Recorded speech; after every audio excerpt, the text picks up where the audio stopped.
Welcome to Comics on a Pyre, a channel to have a meaningful conversation over movies, life, books, and shows, and maybe just a spot to spend time BSing over comics.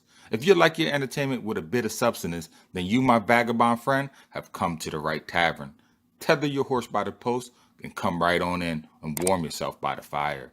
Tap that subscribe button, and for the next few minutes, my fellow George Carlin reprobate, lend me your ear.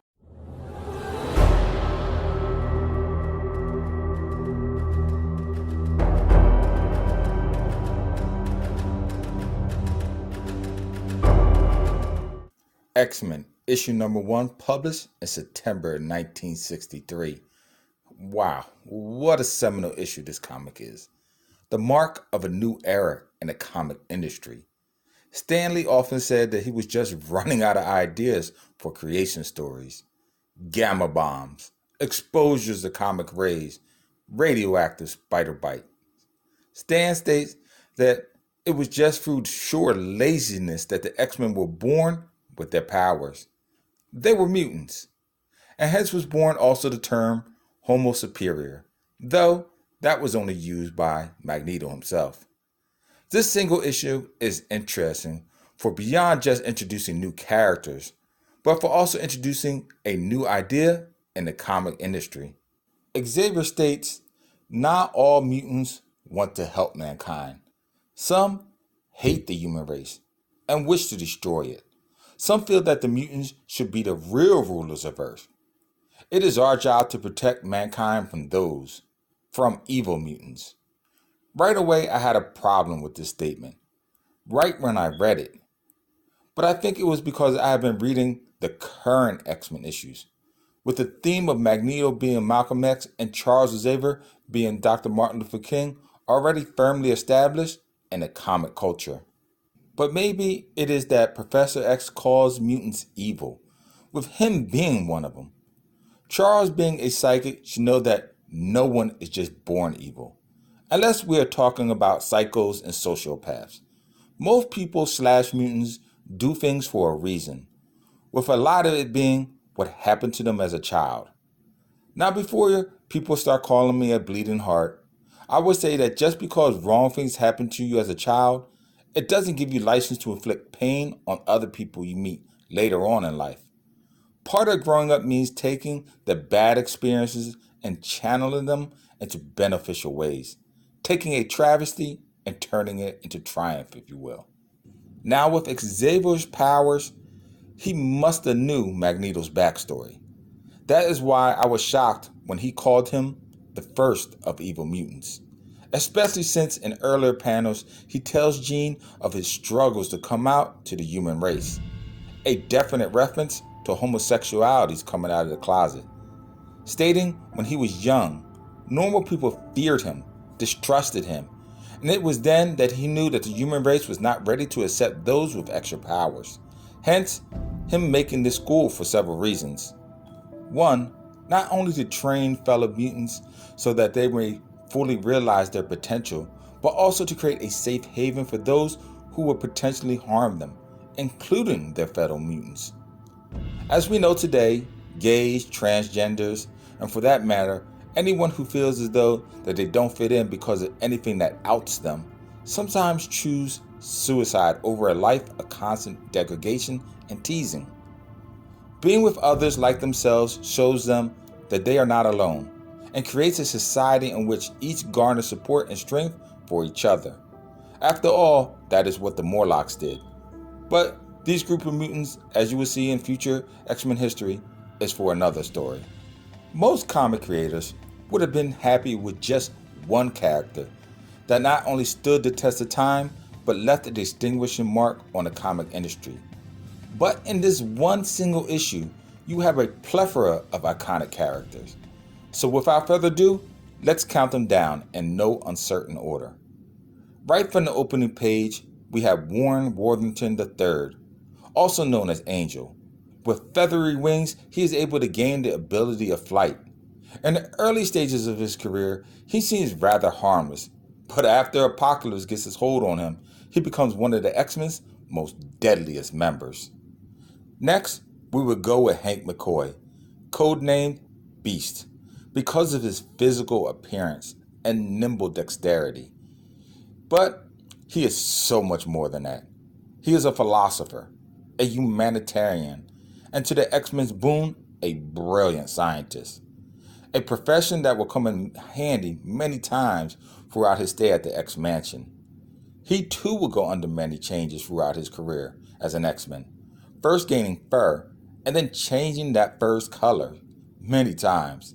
His physical appearance would change as well, over time looking less human and gaining a more bestial attribute. Next, we would touch on Cyclops, also known as Scott Summers, who in this comic is nicknamed Slim. I assume this is a typo, as I have never heard this term referred to him before. Cyclops possesses the mutant ability to project a powerful blast of concussive, ruby-colored force beams from his eyes. Cyclops' powers come from his ambient energies, such as solar radiation, photons, and cosmic rays, that are absorbed and metabolized by his body into concussive blasts that are released from his eyes. As far as I know, he cannot control when to fire these beams and when simply just to use his eyes. So the professor, Charles Xavier, created a ruby quartz crystal visor to help Scott rein in his powers, to allow Summers to use his mutant abilities only when he wishes to do so. Scott will eventually go on to become the first leader of the X-Men team, even when the title turns into the Uncanny X-Men, showing the longevity of this character. Even though he would go on to make some questionable romantic choices in his life. Next, we have Bobby Drake, aka Iceman.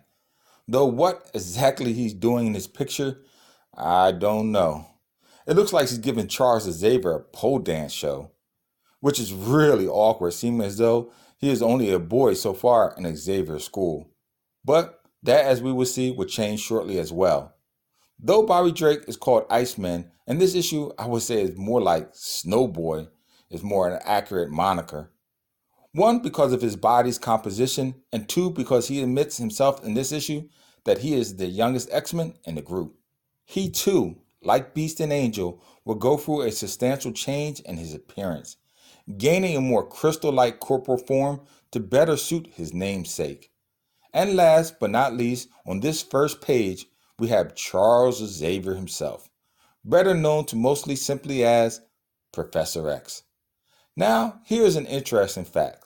Charles states that in this issue, he names the team X-Men because of their extra abilities.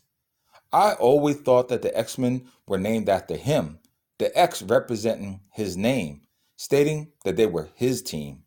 Anywho, Charles, though crippled, is one of the most powerful mutants on the planet.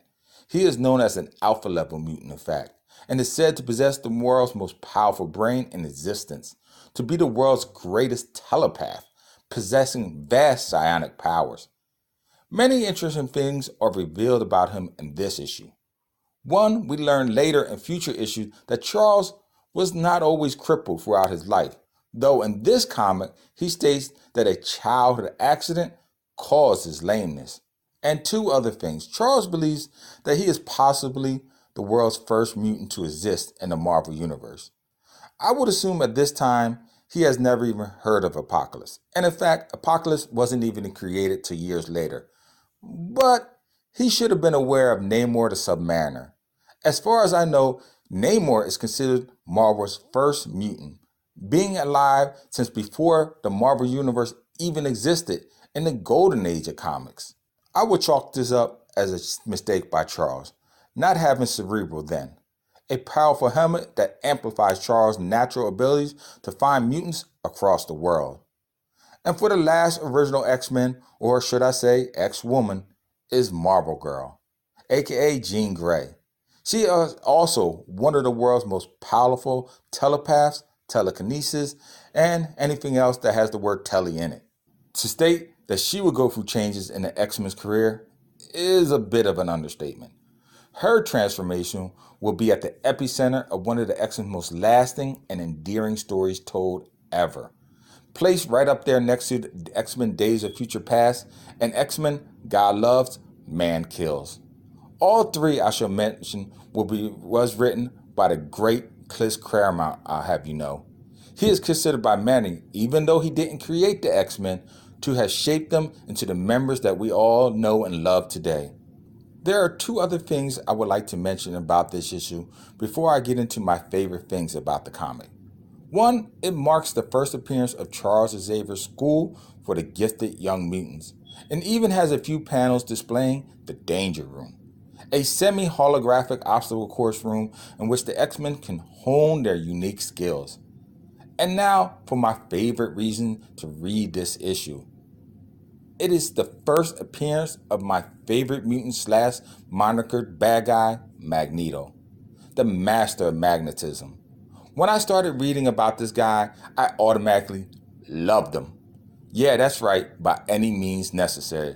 First choose peaceful means, but if it doesn't work, fight for your right to survive.